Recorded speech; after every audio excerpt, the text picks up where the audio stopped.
Thank you for joining me as I share how to use Family Search and make the person page amazing.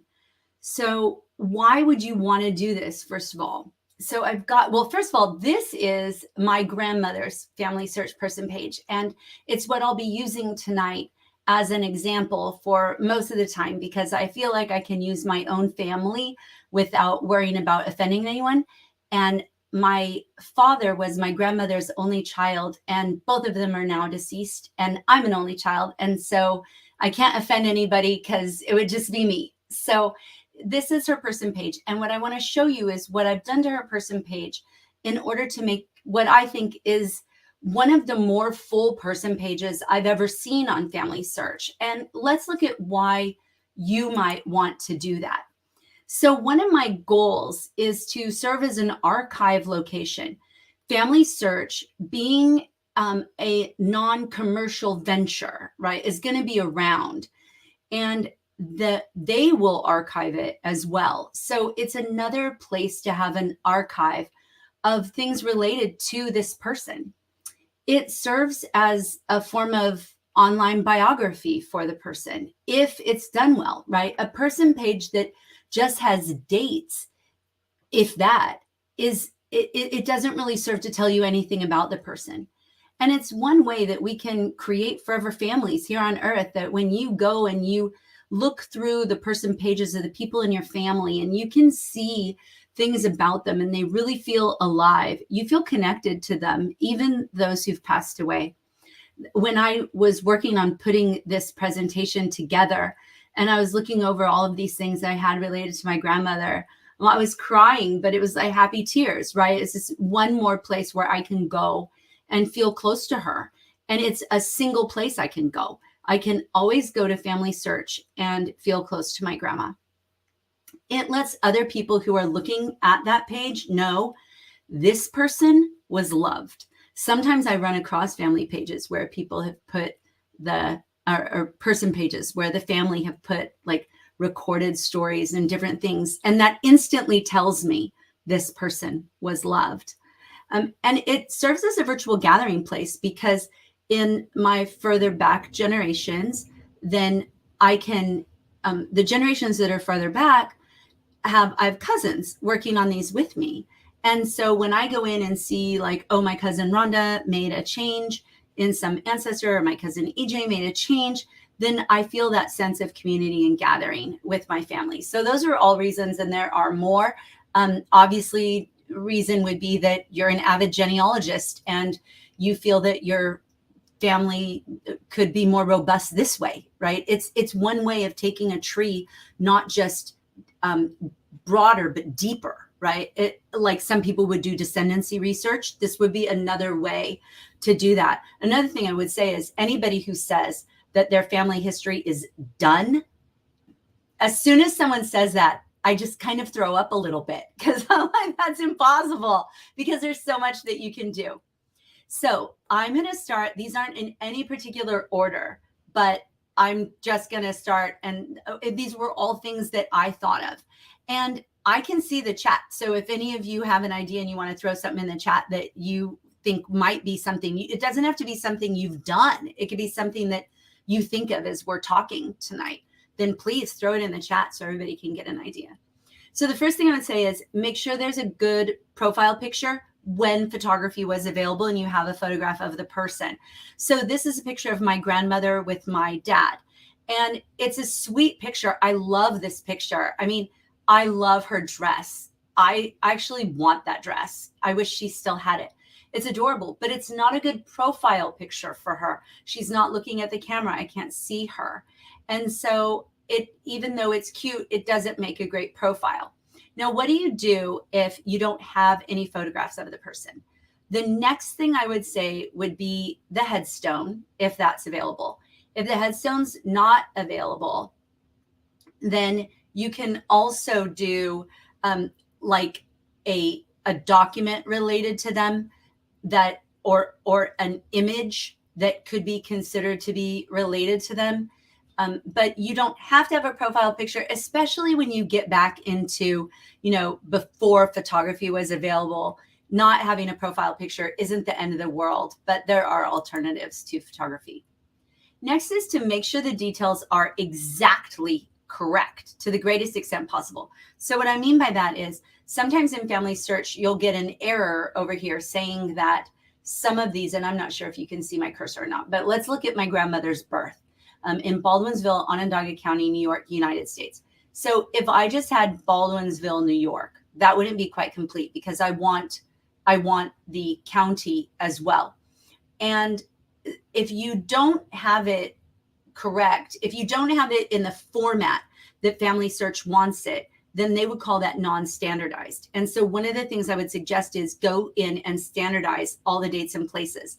And the reason that I suggest that is because when you standardize dates and places, it makes it easier for the computer algorithm to help you find documents. The reason that you get those research helps that pop up is because the search within their computer system has indicated that they think that these are the same people.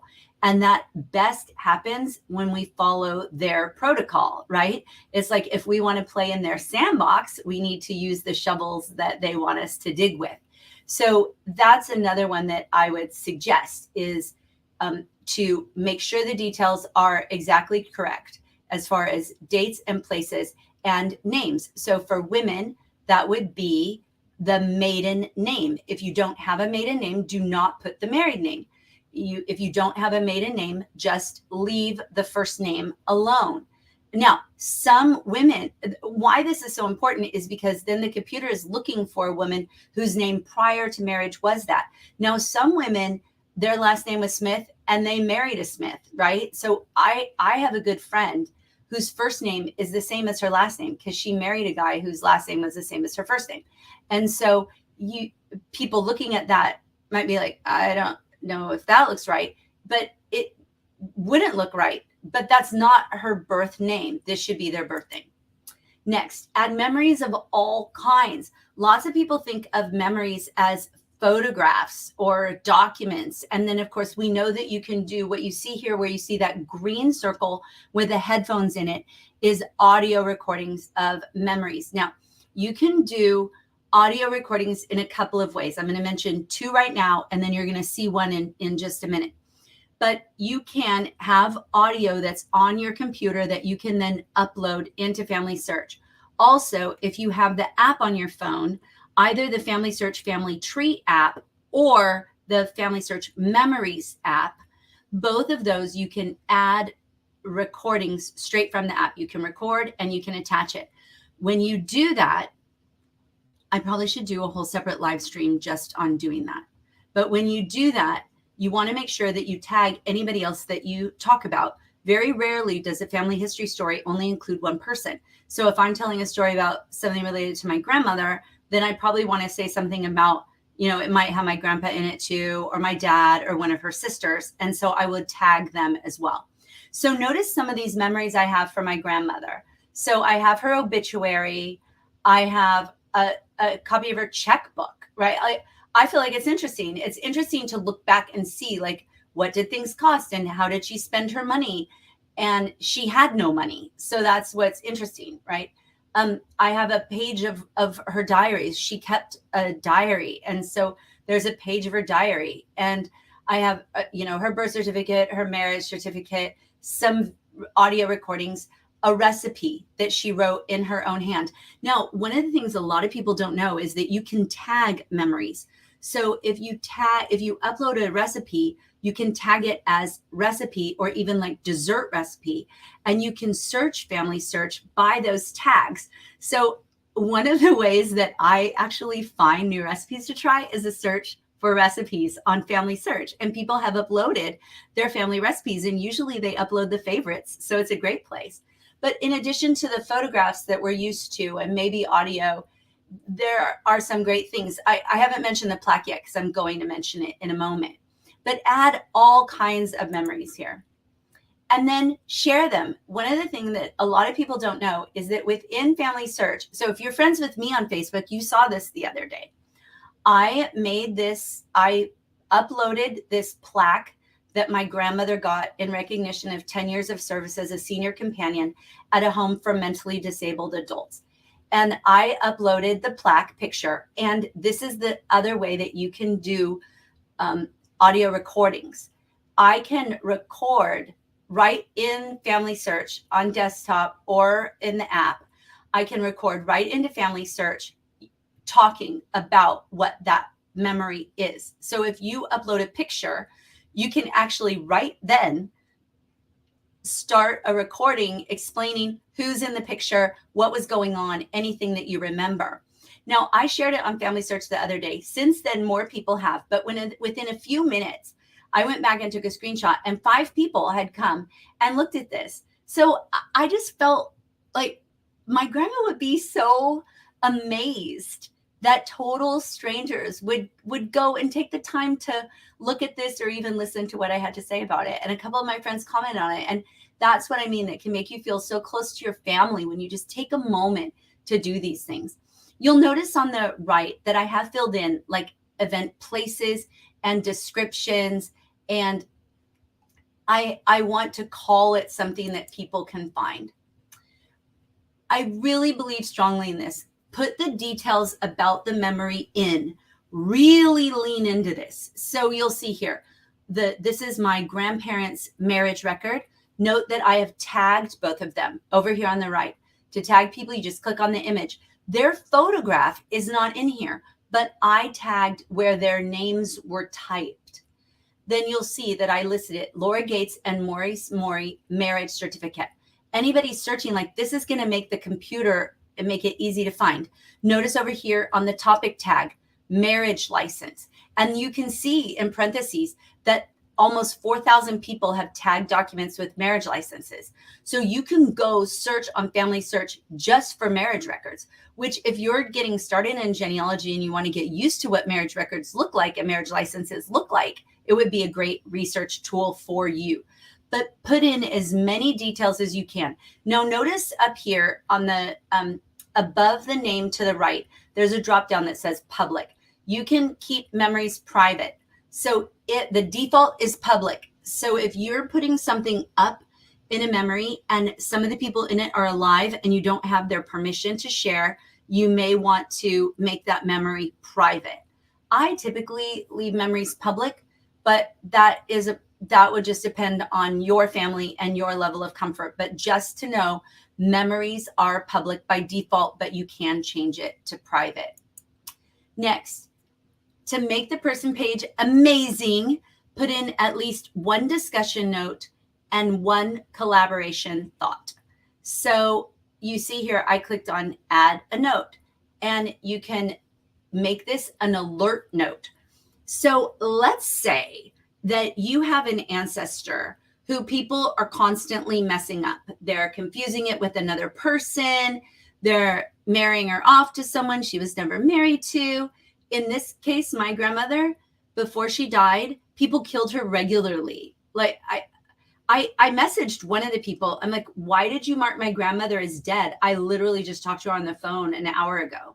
And she's like, well, I saw a census and she was so old, I just assumed she was dead. My grandmother got quite the kick out of it at first, but people literally kept killing her. And finally, Family Search froze her for me because it just kept happening.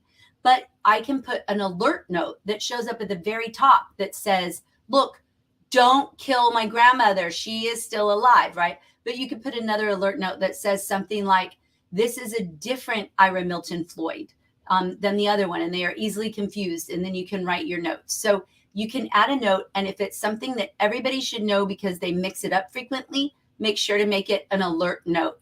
And that makes it show up at the top of the person page. Otherwise, the notes show up to the right on the side if you're on the desktop. So I have a note that says, thank you. If you are visiting this page, thank you. I appreciate your interest in my grandmother. I hope that if you have any memories of her, you will leave them on our memories page. Feel free to message me if you have questions or would like to connect. So I think it's worth doing this on the people you were close to. If I come to something like this, which frankly, I've never seen anybody else do it, but if I came to something like this, I would absolutely go and at least click like on the views. Like I would go look at it. It's not really likes, but it's views of the things. And that in itself is motivating to people. If you feel like the work that you're doing is being seen, then you want to keep going. Order the sources. So if you've seen my live streams before, you know I've talked about this. The sources on the sources page, on the person page, in sources, you can edit them to put in the year and then put those years in order. So you can see here, I have all of these in order, and these are just the sources, not the memories. And if it didn't have an order, if it didn't have a year, I edited it to add a year so that I could put it in order. If you have documents that come in after the person has died, then I just put those as the day of death, the year of death, and then sort them at the end.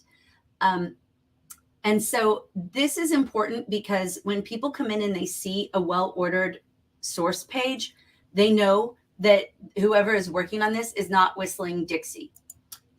But make sure that you attach the sources to everyone in the source. So you'll see this. This source has not been attached to all people found in the record. So I went and looked at this. And what it was my father's obituary. And not all the people mentioned in the obituary had been tagged. Well, I went and looked at them, and a lot of the people listed are living and not in the family tree, like not in my family tree. And so I'm not related to them. And so they can't be tagged, and you don't want to tag living people. So who aren't in your tree. So I just dismissed that. Like I went and looked at who was there, and I just dismissed that hint. So then it shows up clean. So have something cool on the page. I mentioned this plaque before. Notice I typed out what it was here. You can bookmark it right here. And this is where you can share, and you could share via email. So if you put something up on someone's person page, like let's say you recorded a story about your own grandmother and you want to share it with your children, you can send it by email to your family right there. Like, hey, I recorded a story about something crazy that my grandmother did when I was a kid, and I thought you might be interested in it. So you can do that right there. And I love that. But I like having something cool, right? Like, and in this case, I could have cropped the plaque, but I actually remember these placemats that my grandmother set out on the table every day. So just having that. And in fact, I should probably add it as a comment on there that was my grandma's placemat she had on our table for, I don't know, at least since 1982. So a long, long time. And so that's part of her story as well. This is one way also to preserve things that you may not want to keep, but you want a record of, right? So when my grandmother died, I didn't have that much space to bring her stuff back with me on the plane. So I couldn't keep everything like this, but I could take a picture of it and record a memory of it. And then I don't have to necessarily store it in my house. Get as many people as possible to follow the person. So on Family Search, on the person page, you can do a few things. You can view this person's tree. You can view their relationship between you and that person, and you can click whether you want to follow that person or not. So the reason I suggest asking as many people as possible to follow the person, and this only is true of deceased people, is that when that happens, if somebody goes, if a lot of people are following that person, then if somebody goes to make a change, a message pops up and says, 42 people who want to be notified of changes are going to get an email that you did this. Are you sure you want to do it? And so it's one of the other ways for people to tell that this person is cared for, but it's also a way to protect from erroneous changes, bad juju on the person page. One other thing I'll just mention right here, it's not related to the person page necessarily, but one thing I would strongly recommend that you do in Family Search is go into your settings and privacy and make your relationship visible. What that means is that if somebody sees that you've made a change on the page, they can click and see how they're related to you. And this has been very helpful to me because I've seen somebody make a change to someone, like my third great grandparents or something, and I'm like, I don't recognize that name. I click on it. Turns out it's a cousin I didn't know. And I have met cousins through that. Next, okay. Oops, sorry about this layout. I don't know what happened there. That's weird. Okay, what if you don't have that much about the person? I don't know what happened. It shifted the picture. Okay, so here's some things I did. I'm sorry you can't see the bottom, but I remember what it was. So I saw in my great-grandparents' marriage license, it listed the place of work. No, it wasn't his marriage license. It was his draft registration. It listed his World War I draft registration, listed where he worked. And it was this Wickwire Works in Cortland, New York. So I just Googled it and I found this really, really old postcard of it. And so how cool, right? This is where he worked. On the left, half hidden, my great aunt had lived in St. Joseph, Michigan, and I found this old postcard of it. And that I'll mention, I'm going to have to get off this page because this mess up of the pictures is driving me crazy. But I'm going to come back to my great aunt in a second. The picture that you can't see that's being covered up is part of the Erie Canal off the Seneca River in upstate New York. And my grandmother's family, great-grandparents, great-great-grandparents grew up along this river. And so I went and just looked at some royalty-free, like common Creative Commons license images of right where they lived and uploaded those. So I didn't have to have it from that person. It wasn't like I inherited these memories, but I was able to go find things. All right. I'm going to talk about doing a little digging. I'm going to go back to my great aunt. Okay. So my great grandfather, he died the year after I was born. I never met him.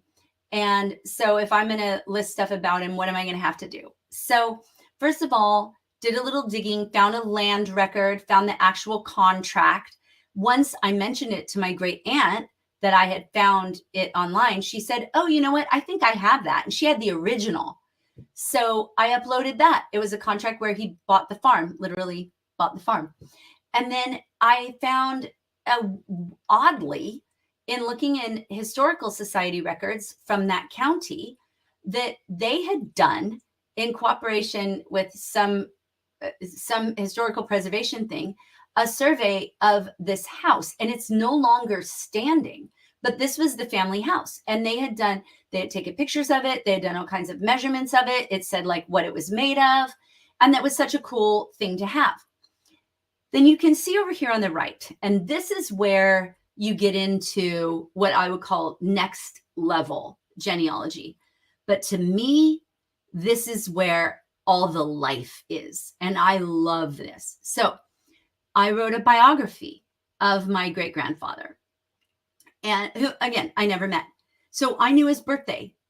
And so I went and looked it up. What day of the week was November 5th, 1890? Oh, it was a Wednesday. So I write that, and I knew what number he was. I went and looked up the newspapers. Now, for New York, you can use the Fulton newspapers. I have a newspapers.com subscription. If you go to a family history library, you can access them free. Your public library will have them free. If you know me, come to my house. You can use my newspapers.com subscription. And I went and looked up what was in the news in their local paper the day he was born. And so it was fun, right? So newspapers the day after his birth were full of results from the midterm election held the day before. And Arthur lived through an incredibly interesting time with Queen Victoria reigning over the British Empire for the first 11 years of his life and men walking in space before he died, right? And it just brings it to life. I never knew him, but it was like key events of 1890, key events of 1967, right? And then I wrote just little things, right? That I found in different histories, in different books. You can look down at the one on the bottom, the smaller one. Their wedding took place in the middle of in the midst of deep world turmoil that would result in the United States entering World War I. On the day of their wedding, newspapers discussed the marshaling of Britain's armed forces and the gratitude of France for America's help in her present fight for liberty and civilization as Germany marched across Europe. I never met my grandfather, or this is my great grandfather. I never met my great grandfather, but I guarantee you that with a couple of hours of searching and reading, I created a biography for him greater than he could ever have expected, and that even his children were shocked at. And anybody can do this. Anybody can do that. That is very easy to search for what happened. The Library of Congress has Chronicling America, where you can go look at newspapers, and it is so cool. Throw in a couple like ads. This ad was in the newspaper on the day he was born or the day she was born. Include maps. So the Library of Congress, again, a wonderful source for copyright-free maps. Remember, we're not going to load copyright material up onto Family Search. So the maps are fabulous. And I can even find, in this particular set of maps, I can find my family's farm. On the right-hand side, you see one excerpt and one full Sanborn fire map. So most genealogists, anybody who's interested in genealogy at all, has heard of the Sanborn fire maps. These were maps made by the Sanborn Fire Insurance Company. They're very detailed. They listed all the buildings and who owned them. And so actually on the one at the bottom, I have this clip, because if you see where it says Marble Street, this actually backed up to the Erie Canal where the number 13 is. There's actually a canal back here. And there's a building right here. The writing is small, but there's a building right under the number 13 and it says tenements. And that was my family's home. That's where my grandmother lived, raised with her 12 siblings by my great-grandmother in the Depression in a building called tenements. What it really was an old hotel that they had turned into it. So it had turned into tenements. So my great aunt, I said I was going to talk about her. This is one other reason to make the person page amazing. My great aunt had no children. And so obviously she doesn't have anybody to, like, her nieces and nephews remember her, but that's it. And so I have taken it upon myself to be the keeper of her memory. And that's why I take the time. I even went and looked up like pictures of that house. And I did a little digging in her house that she lived in, and actually found the mortgage on the house and just deed records of it, and sharing as much as I can to keep her memory alive. So this can be a labor of love, really, to show care and respect for somebody who maybe otherwise would have been forgotten. Now, as you go back farther and farther, some things become harder and harder to find. However, you will always find things, because when in the earlier times, like if you're looking at Revolutionary War, I have 6 ancestors on Mayflower. There's stuff about those people. There were fewer people, but there's records, and especially church records. And so you can find things about the area and even tell a little bit about the history of it. You will get to know your family better. It's been rewarding to me even to learn about building materials and things like that. So there haven't been any comments. I don't know if anybody has any questions before I end the live stream. That's the last slide I have. I hope that you found it useful and it's given you some ideas. I'd love to know if somebody had anything that they can think of. I think the one thing I wish I had of my grandmother's was some of her clothing. I wish I'd taken pictures of her clothes. One thing I haven't uploaded as a memory are Afghans she's made, pictures of Afghans she's made.